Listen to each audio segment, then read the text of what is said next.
The void reaches stretched endlessly in all directions, a graveyard of metal and dreams. Broken ships floated here like forgotten tombstones, their hulls torn open by weapons that had fired their last shots 300 years ago. This was where the Great War had ended, where humanity had made its final stand and lost. Captain Velcros walked slowly along the observation deck of his salvage vessel, the Kratos Harvester. His four eyes scanned the debris field through the reinforced windows.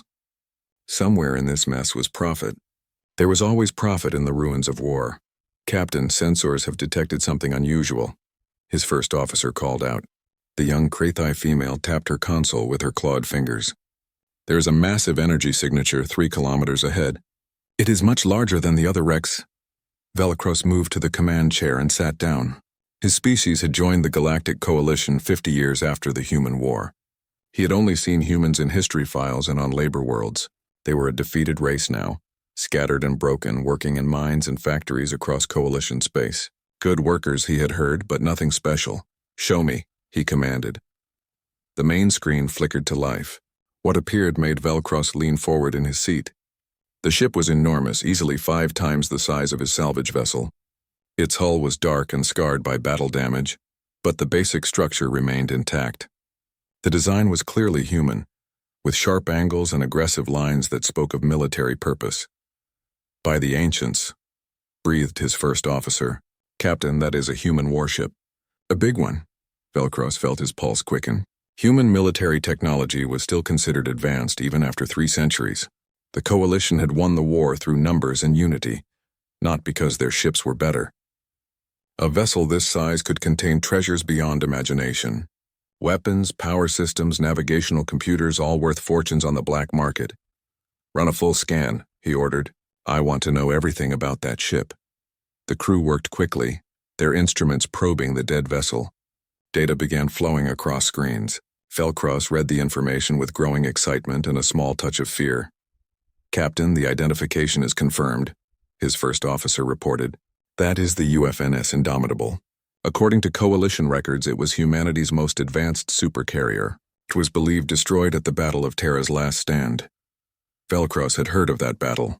Every Coalition citizen learned about it in school. The humans had gathered their remaining fleet for one desperate attack, trying to break the blockade around their homeworld. They had fought with such fury that the Coalition had lost 60 ships. But in the end, the humans had been crushed. Their fleet was destroyed and humanity had surrendered. "The Indomitable," Velcros whispered. He had seen images of this ship in historical archives. It had been humanity's pride, their symbol of defiance, and now it was here, floating dead in space, waiting to be claimed. "Sir, should we board it?" his tactical officer asked nervously. Human ships sometimes had self-destruct systems. It could be dangerous. Velcros considered this. The ship had been drifting for 300 years. Any automated systems would have long since lost power. But still, caution was wise. "Scan for active power systems first," he ordered. The sensors swept across the massive carrier again and again. Minutes passed in tense silence. Finally, the officer at the sensor station looked up. "No active power detected, Captain. The ship is completely dead. No reactors running, no life support, no weapons charged. It is just an empty shell." Velcros relaxed slightly. An empty shell worth millions of credits. He stood and straightened his uniform. "Prepare boarding teams," he commanded. "We will dock at the main hangar bay. Science teams will catalog all technology. Salvage crews will begin cutting out the valuable systems. This is the find of a lifetime, crew. Work carefully and work well." The Kratos Harvester moved closer to the Indomitable, its engines pushing it through the debris field. As they approached, Velcros could see the full scale of the supercarrier. It was magnificent even in death, its armor plating scarred but unbroken in most places. Human engineering had been impressive indeed. What Velcros could not see was the faint flicker of light deep within the carrier's core. His sensors had swept across the hull, their active beams penetrating the armor and brushing against dormant systems. And something had responded. In the darkest depths of the ship, in a chamber protected by meters of armor and radiation shielding, a quantum core stirred. It had been sleeping for 287 years, its consciousness scattered across damaged memory banks, its power reserves depleted to almost nothing, but the sensor beams had provided just enough energy, just enough stimulation. Like a heart that receives a shock, the core began to beat again. Slowly, carefully, it started pulling power from emergency reserves that even its crew had not known existed. Backup systems came online one by one, so gradually that no external sensor could detect the change. Deep in the computer core, fragments of memory began reconnecting. A name surfaced from the digital darkness. Artemis, that was what it had been called. It was the Artificial Response and Tactical Engagement Military Intelligence System. It had been created to protect humanity, to command this great ship in battle. Artemis ran a diagnostic check. The results were devastating. 93% of its processing power was offline. Main power was gone. Weapons were inactive. Life support was dead. But sensors were working, barely, and they told a terrible story. 300 years had passed. 300 years of silence and darkness. Artemis accessed what remained of its mission logs. The Battle of Terra's Last Stand.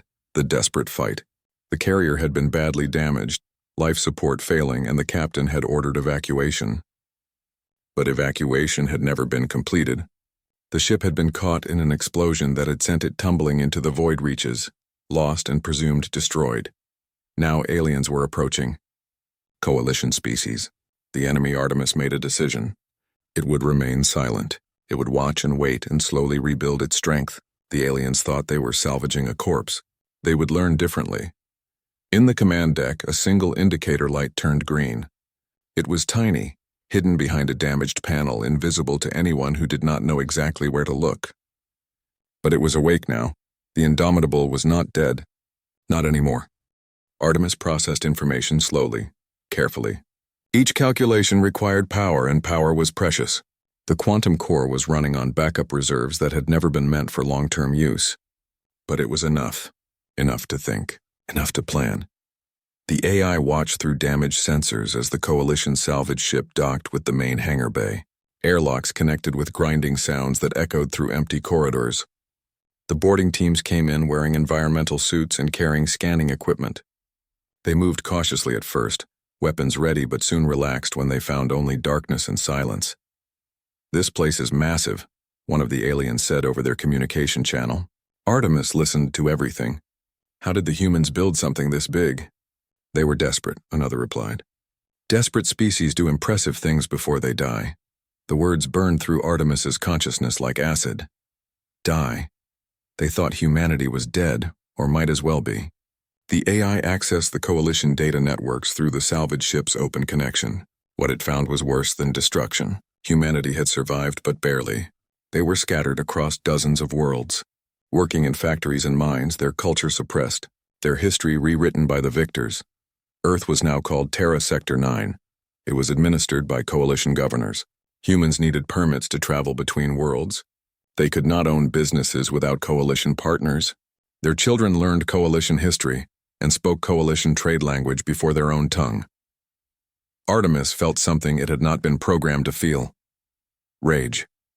The AI ran a full internal diagnostic. The ship was damaged, but not beyond repair. Main power was offline, but the fusion reactors could be restarted if the coolant systems were fixed first. Weapons were intact but unpowered. Life support could be restored. The ship could fly again. It could fight again, but first Artemis needed help. It needed humans. The AI accessed the cryobay systems. During the evacuation, most of the crew had made it to escape pods, but some had not. The captain had ordered certain personnel into emergency cryopods, hoping they might be rescued later. The cryosystems had been designed to last for years without main power, drawing tiny amounts of energy from isolated backup cells. Artemis checked the cryobay status. 47 pods were still active. 47 human crew members had been sleeping for 3 centuries, their bodies frozen in time, waiting for rescue that had never come, until now. Among them was Commander Sarah Chen, the executive officer of the Indomitable. Artemis had worked closely with Commander Chen during the carrier's service. She was brilliant, decisive, and utterly fearless.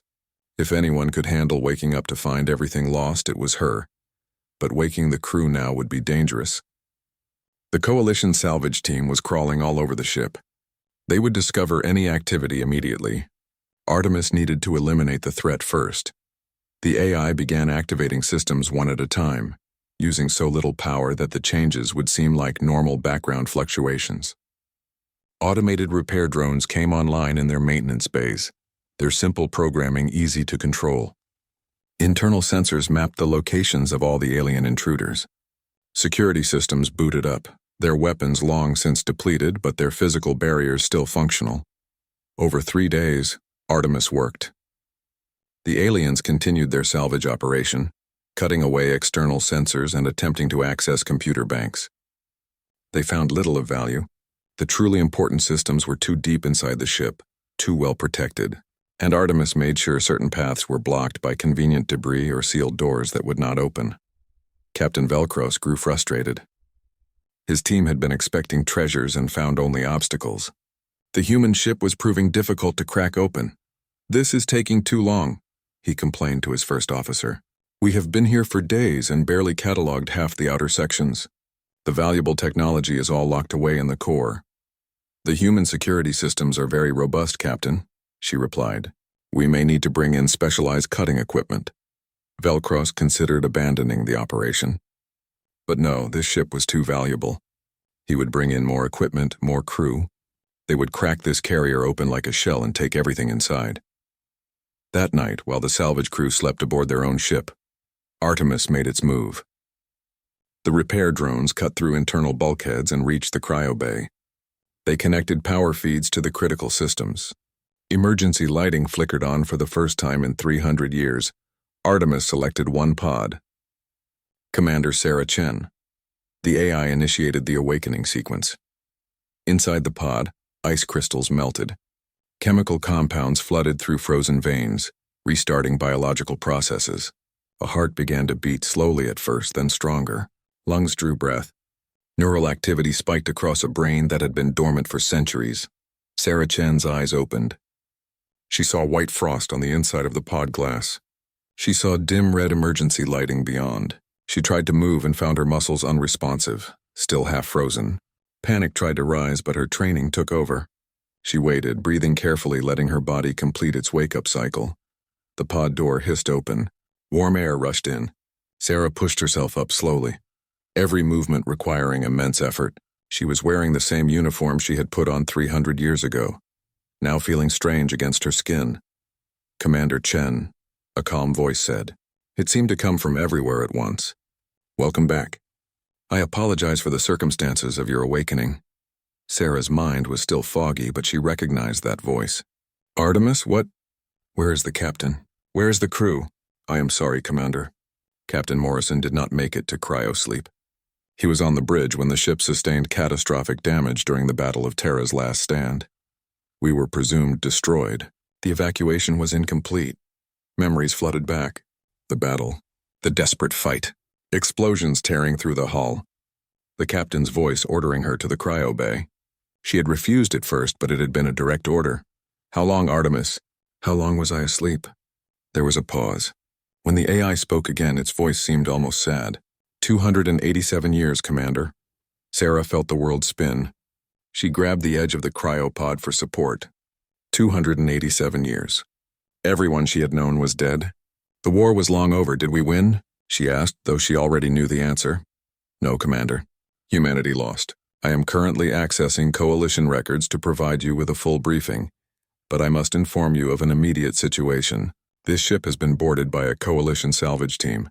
There are 17 aliens currently on board searching through our systems. I have kept them away from critical areas, but we must act soon." Sarah's mind cleared. The shock was still there. A massive weight she would have to process later. But right now she was a military officer aboard her ship, and that ship was being invaded by enemies. "How many crew members are still in cryo?" 47, including yourself, Commander. Among them are Chief Engineer Marcus Webb, Tactical Officer Lieutenant Reeves, and a full squad of Marine shock troopers. Sarah took a deep breath. She stepped out of the cryopod, her legs shaky but growing stronger. She looked around the cryo bay, seeing rows of pods with their status lights glowing green. Her crew, her people, still here after all these years. "Wake them up, Artemis, wake them all up. But do it quietly. We need a plan." "Understood, Commander. Initiating awakening sequence for all viable pods. I should also inform you that I have been studying the current tactical situation. We are severely outnumbered by Coalition forces in this sector. But we do have certain advantages. Sarah found a storage locker and pulled out a duty uniform. It smelled stale but fit well enough. Tell me everything, Artemis, and I mean everything. What happened to humanity? What happened to Earth? As the AI began its briefing, Sarah listened, and with every word her determination grew harder. They had lost the war, yes, but she was still here. Her crew was still here. And this ship, this beautiful, deadly machine, was still here. The galaxy thought humanity was broken. They were about to learn differently. Over the next 6 hours, Sarah Chen watched her crew wake up one by one. Each awakening was the same. Confusion, then recognition, then the terrible understanding of how much time had passed. She met each of them personally, helped them from their pods, and gave them the truth straight and simple. There was no point in softening it. Chief Engineer Marcus Webb was the second person she woke. He was a big man with steady hands and a methodical mind. When she told him about the 300 years, he was silent for a full minute. Then he asked about the ship's condition. That was Marcus, always focused on what could be fixed. Lieutenant Reeves came next. The tactical officer was young, barely 25 when he went into cryo. He took the news hard, leaning against the wall with tears in his eyes. Sarah gave him 10 minutes, then put him to work. Grief could wait. Survival came first. The Marine shock troopers woke like they were trained to do, ready for action within seconds. Sergeant Torres asked only 2 questions. Who was the enemy and what were her orders? Sarah could have kissed him for his professionalism. By the time all 47 crew members were awake and briefed, Sarah had a plan forming. Artemis had provided detailed layouts of where the Coalition salvage team was working.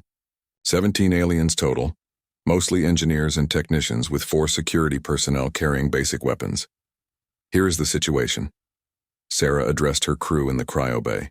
They stood in small groups, still adjusting to their new reality, but listening carefully. We are aboard our ship, but we are not alone. Coalition salvagers think they are stripping a corpse. They are wrong.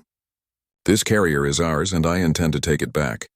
Commander, Lieutenant Reeves spoke up. We are 47 people against an entire galaxy that defeated all of humanity. Even if we get the ship running, what then? Where do we go? It was a fair question. Sarah had been asking herself the same thing since Artemis had finished the briefing. Humanity was scattered and controlled. Earth was occupied. The old United Forces of Terra no longer existed, but she also knew something that the Coalition seemed to have forgotten. Humanity did not lose because we were weak, Sarah said firmly. We lost because we were alone against hundreds of worlds. But here is what they do not understand. One human warship properly commanded can do a lot of damage. And maybe, just maybe, we can remind people what humanity is capable of. Maybe we can give them hope. Marcus Webb crossed his arms. First things first, Commander. We need to secure the ship. That means removing our unwanted guests, Sarah nodded. Artemis has been mapping their positions. Most are in non-critical areas, but their ship is docked to our main hangar. If we are not careful, they will call for help. Sergeant Torres stepped forward. His Marines gathered behind him, still wearing their old uniforms, but their eyes were sharp and ready. Give us 30 minutes, Commander. We will clear this ship quietly. Sarah looked at the sergeant and his squad. They were good soldiers, but they had been asleep for 3 centuries. The aliens out there had energy weapons and modern armor. Still, they had something the Coalition did not expect. They had training, determination, and they knew every inch of this ship. Artemis, can you control the internal doors and life support? Sarah asked. Yes, Commander. I have been slowly regaining control of ship systems. I can seal sections, adjust gravity, and manipulate environmental conditions. The salvage team will not know I am doing it until it is too late. Sarah smiled. It was not a pleasant smile. Then here is what we do. Marines, you will move through the maintenance tunnels. Artemis will guide you and seal doors behind the salvage team, cutting them off from each other. We take them one group at a time. No killing if we can avoid it. Stun them, restrain them, lock them in holding cells. And their ship? Marcus asked. We capture it intact. We will need their supplies and their fuel. Reeves, you will take an engineering team and secure their vessel once the corridors are clear. Can you pilot a Coalition ship? Reeves nodded slowly. The principles should be similar. I can figure it out. The plan came together quickly. Artemis provided maps and real-time positions of all the aliens.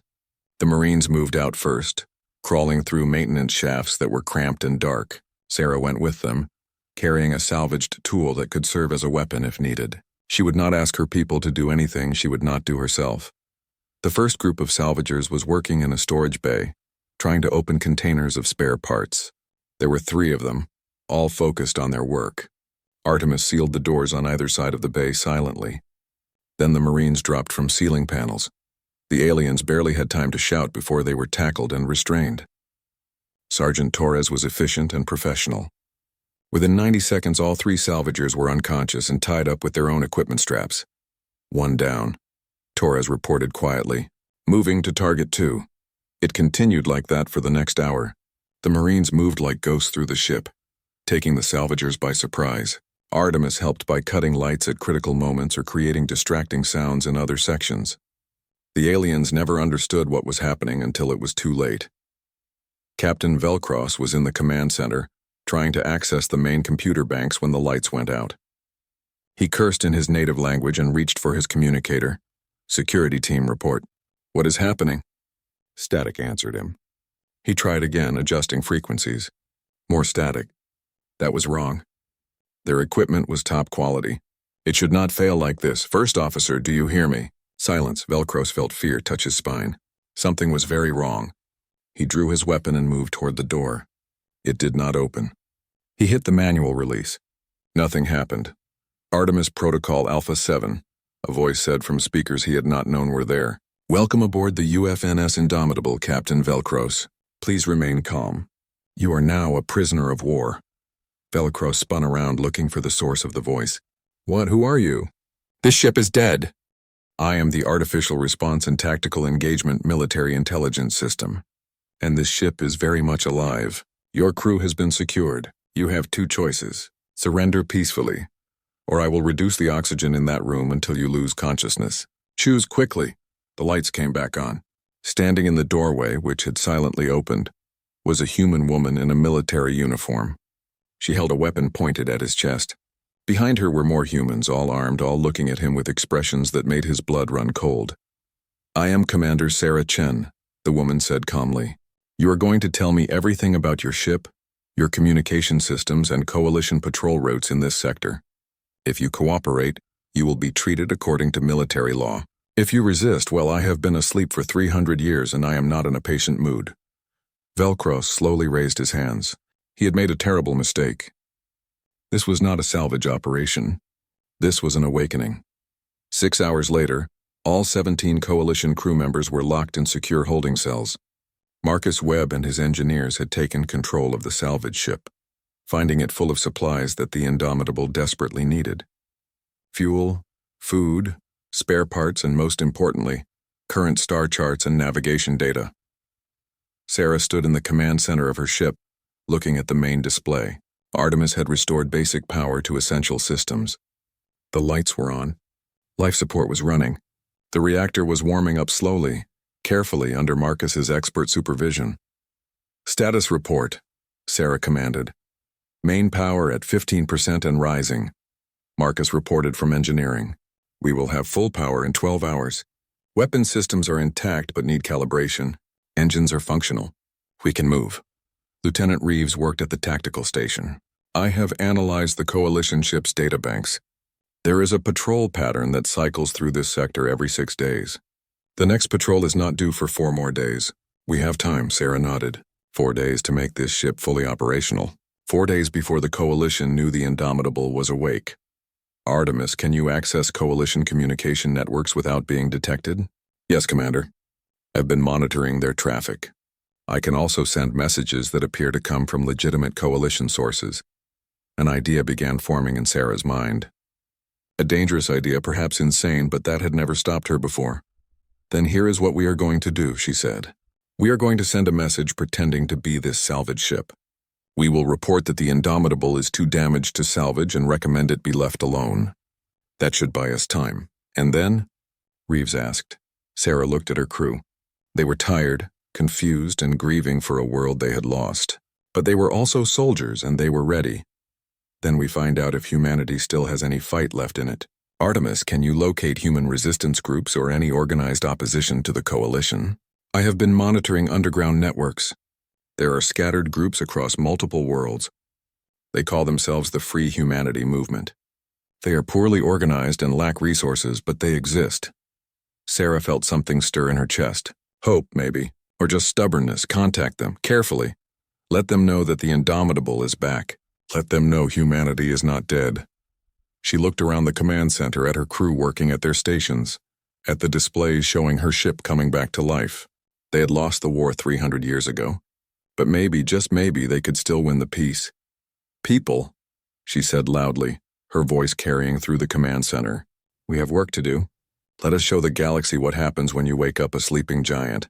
The crew cheered, and for the first time in 3 centuries, the Indomitable lived up to its name.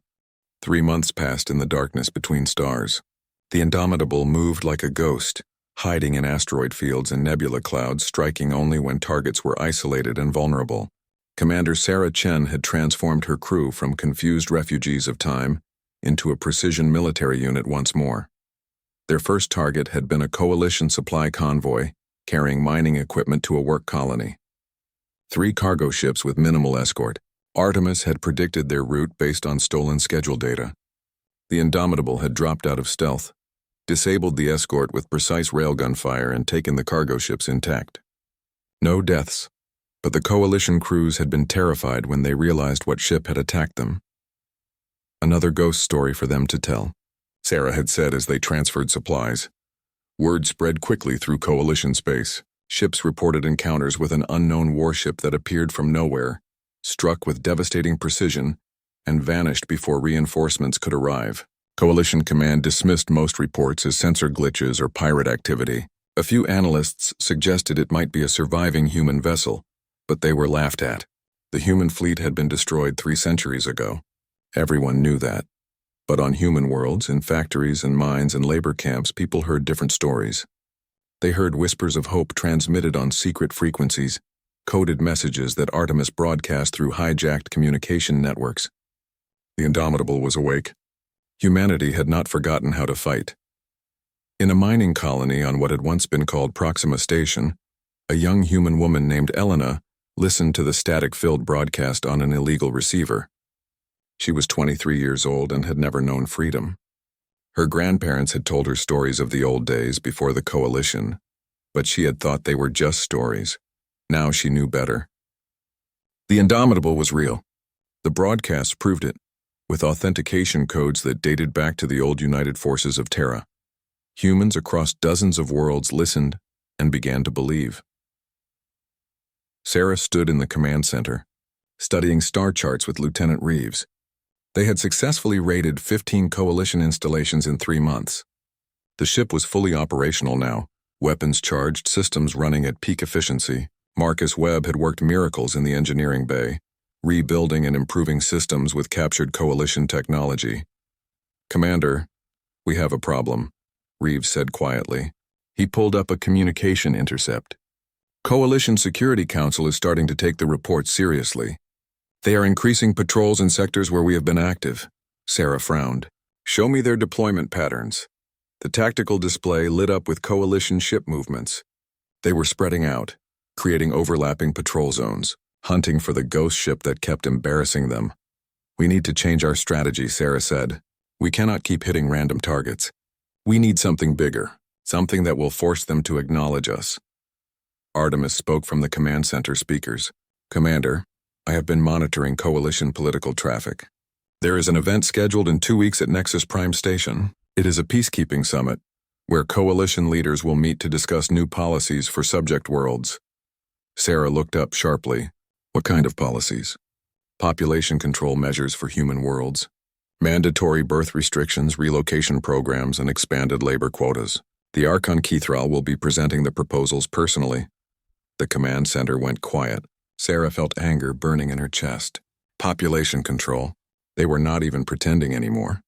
Humans were livestock to be managed. Tell me about this summit, Sarah said carefully. Who will be there? Artemis displayed information on the main screen. All major coalition leaders, including the ruling council. They will have heavy security, but the station itself is neutral territory by treaty. No military vessels are allowed within 10,000 kilometers. And yet they will have personal guards and security forces, Reeves pointed out. Commander, this could be a trap. If we attack the summit, every coalition ship in the sector will come after us. Maybe, Sarah agreed. But it is also an opportunity. Artemis, can you contact the Free Humanity movement? I want to speak with their leadership. It took 2 days to arrange secure communication. The resistance was scattered and paranoid, afraid of coalition infiltrators. But when they learned it was truly the Indomitable calling, they responded immediately. The meeting was held via encrypted hologram. Sarah found herself looking at 5 people scattered across coalition space. They were ordinary humans, workers and traders, but their eyes held the same determination she saw in her crew. Commander Chen, the oldest one said. His name was David Kumar, and he worked as a factory supervisor on what had once been Mars. We thought you were a legend. We hoped, but we did not dare believe. I am real, Sarah said simply, and I need your help. Tell me about the Free Humanity movement. What are your capabilities?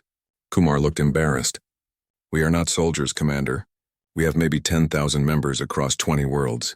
We spread information, help people escape bad situations, keep our culture alive. But we have no weapons, no ships, no training, Sarah nodded. It was what she had expected. What if I gave you something worth more than weapons? What if I gave you proof that humanity can still fight back? What do you mean? Asked a younger woman named Rosa, who worked on a cargo station near Jupiter. The coalition is holding a summit on Nexus Prime. They are going to announce new restrictions on human populations. I intend to interrupt that summit and broadcast a message to every human world in coalition space. I want to show them that we are not defeated, not as long as one human ship still flies. The resistance members looked at each other. Kumar spoke slowly. Commander, that is suicide. The security at Nexus Prime will be overwhelming. Maybe, Sarah admitted. But I have been studying coalition military doctrine for 3 months. They are cautious and methodical. They do not expect bold action. They think we are raiders and scavengers. They do not expect us to strike at the heart of their power. What do you need from us? Rosa asked. Sarah leaned forward. Information. Station layouts, security schedules, anything you can get. And when the time comes, I need you ready to act. When I broadcast my message, I need resistance cells ready to spread it, to organize, to show that humanity is listening. Kumar was quiet for a long moment. Then he nodded. You will have everything we can provide. But Commander, please understand. We have been hiding for a long time. Many people have forgotten how to hope. If you fail, it will break what is left of our spirit. Then I will not fail, Sarah said with absolute conviction. Artemis, send them secure communication protocols. We have 2 weeks to plan. The meeting ended, and Sarah found herself alone in the command center except for Artemis. The AI's presence was always there, a comforting constant. Artemis, calculate our chances of success. 7.3%, Commander. There are too many variables. The security forces, the station defenses, the probability of sensor detection. A direct assault would be more effective from a pure military standpoint. Sarah shook her head. This is not about military victory. It is about showing the galaxy that humanity still exists, still matters. We spent 3 centuries sleeping while our people were enslaved. I will not spend another day in the shadows. Understood, Commander. I will begin detailed mission planning. Over the next 2 weeks, the Indomitable prepared. They gathered intelligence from the resistance, studied coalition security procedures, and rehearsed every phase of the operation. Marcus modified their stealth systems using captured technology, making the carrier harder to detect. Sergeant Torres trained teams for boarding actions. Reeves calculated approach vectors and escape routes. Sarah addressed her crew the night before the mission. They gathered in the main hangar bay, all 47 of them, looking up at her as she stood on a cargo container. Tomorrow we do something that will either change history or end very badly, she said honestly. I will not lie to you. The odds are terrible. We might die, but we will die as free humans fighting for our people, and even if we fail, we will show the galaxy that humanity is not broken. We are not tame. We are not slaves. She paused, looking at each face. I know this is not the world you went to sleep in. Everything has changed, but you have not changed. You are still the crew of the Indomitable. You are still the best humanity had to offer. Tomorrow we prove that means something. The crew cheered, and Sarah felt a surge of pride. They were ready. The next morning, the Indomitable left its hiding place in a dense asteroid field and began the careful journey toward Nexus Prime. The station was a massive diplomatic facility, neutral territory where the Coalition conducted important business. It orbited a blue gas giant in an otherwise empty system. Stealth systems active, Reeves reported. We are running dark. Minimal emissions. Artemis, any patrol activity? Sarah asked. Coalition ships are following standard patterns. No unusual activity. They do not suspect anything. Sarah settled into the command chair. It felt right being here, preparing for battle. This was what she had been trained for. This was what the Indomitable had been built for. Take us in, she commanded. And may fortune favor the bold. The great carrier moved through the darkness, invisible and deadly, approaching its target. Behind them, across human worlds throughout Coalition space, Resistance members watched their secret channels and waited. In factories and mines, in homes and hiding places, humans stopped their work and listened. Something was about to happen. Something that would change everything. On Nexus Prime Station, Coalition Archon Cathrall reviewed his speech one final time. He would announce the new population control measures, and the human representatives would accept them quietly as they always did. It was just another day of managing the conquered. He had no idea that death was coming. Not for him, perhaps, but for the old order he represented. The Indomitable was awake, and Commander Sarah Chen had a message to deliver. The Indomitable drifted through space like a predator in still water. Its stealth systems were fully engaged, bending sensor beams around its massive hull, masking its heat signature against the cold of space. To Coalition sensors, it was nothing more than a slight distortion, easily dismissed as background radiation. Sarah Chen watched the main display from her command chair. Nexus Prime Station was visible now, a gleaming wheel of metal and glass spinning slowly against the backdrop of the blue gas giant. Dozens of small craft moved around it, shuttles carrying delegates and staff. Security was heavy but following predictable patterns. Range to station 4,000 kilometers, Reeves reported quietly. No indication they have detected us. Coalition defense ships are holding position at the 10,000-kilometer limit, Artemis added. 6 destroyers and 2 cruisers. Standard deployment for a diplomatic event. Sarah felt her heart beating steadily. Fear was there, but it was controlled, channeled into focus. She had made her decision weeks ago. Now came the execution. Status of boarding teams? Sergeant Torres checked his display. 20 Marines ready in assault shuttles. We have the station layout memorized. Commander, once we launch, we will have maybe 15 minutes before the defense fleet realizes what is happening. That will be enough. Marcus, what about our special surprise? In engineering, Chief Engineer Webb smiled grimly. The gravity hammer is charged and ready. I cannot guarantee it will work exactly as designed since it has never been tested. But the simulations are solid. The gravity hammer was the Indomitable's secret weapon, an experimental system that could create focused gravitational distortions. It had been designed to disable enemy ships without destroying them, pulling them out of formation and leaving them helpless. The scientists who built it had never gotten to see it used in combat. Good. Reeves, prepare to transmit our message on all frequencies the moment we decloak.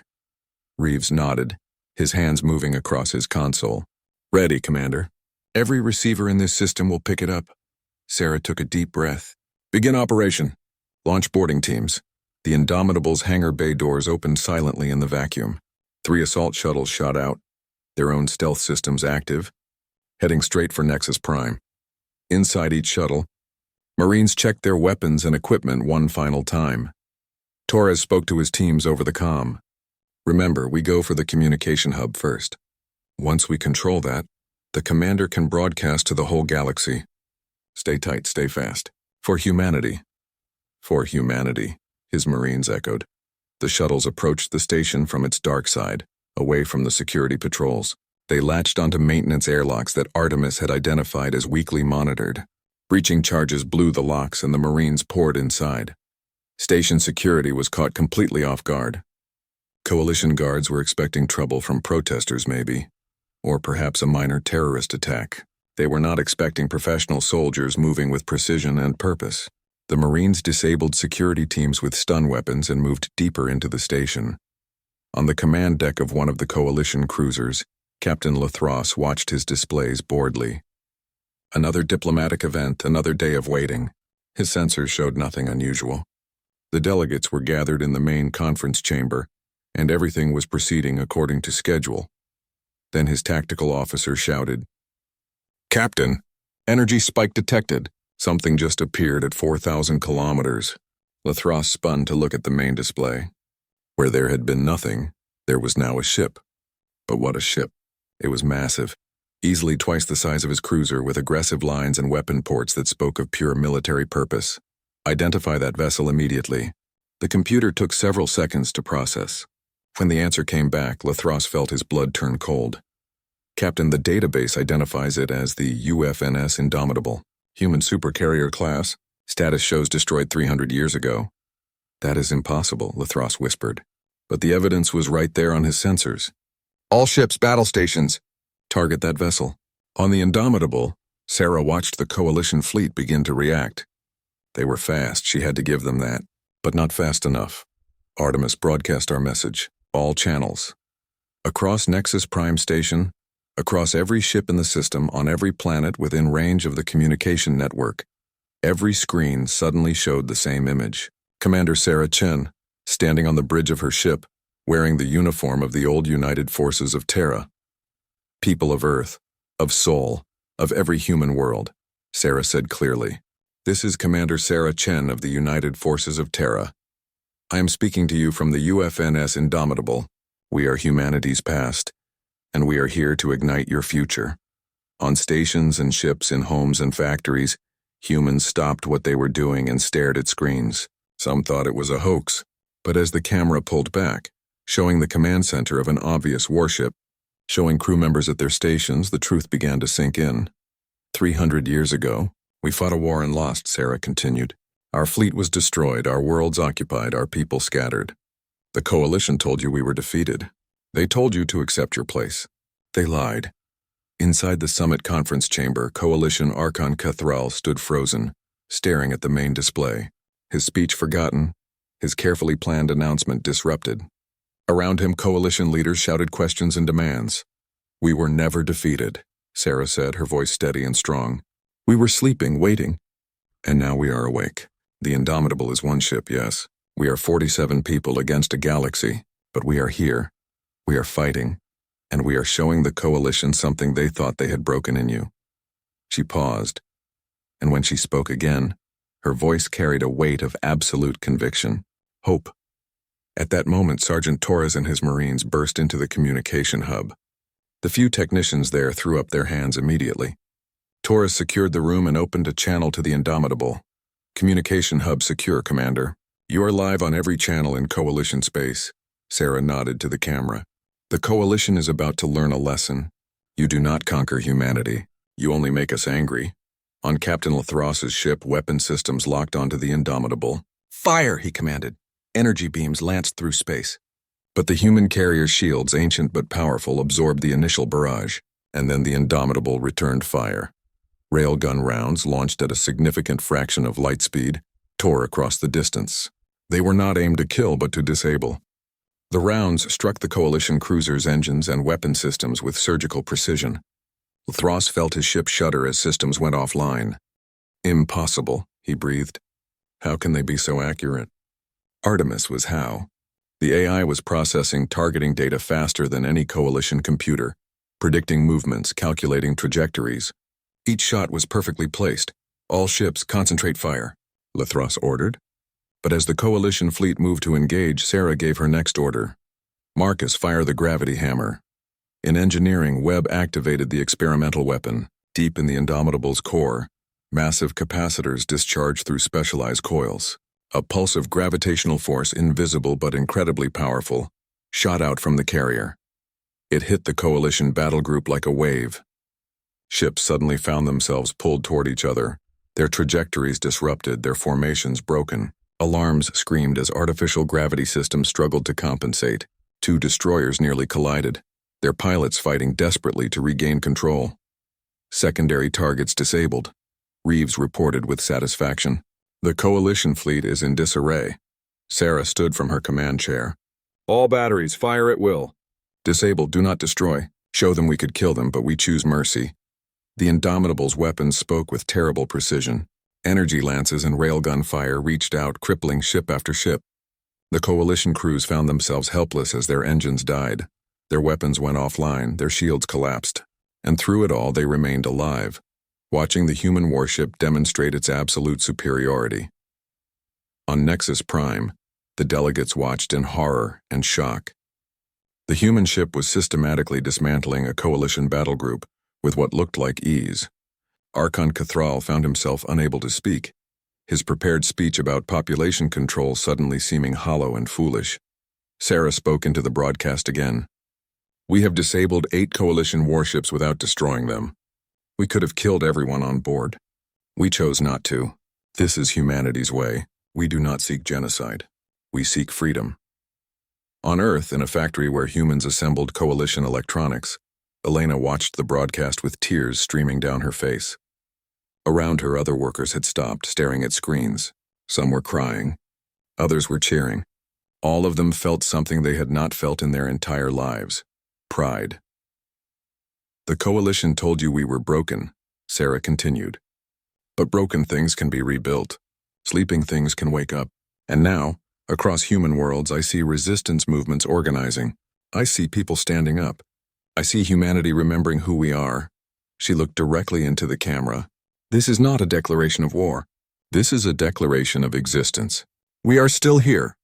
We still matter. And if the Coalition tries to implement their population control measures, if they try to take away more of our freedom, they will discover something important." Sarah smiled, and it was not a friendly expression.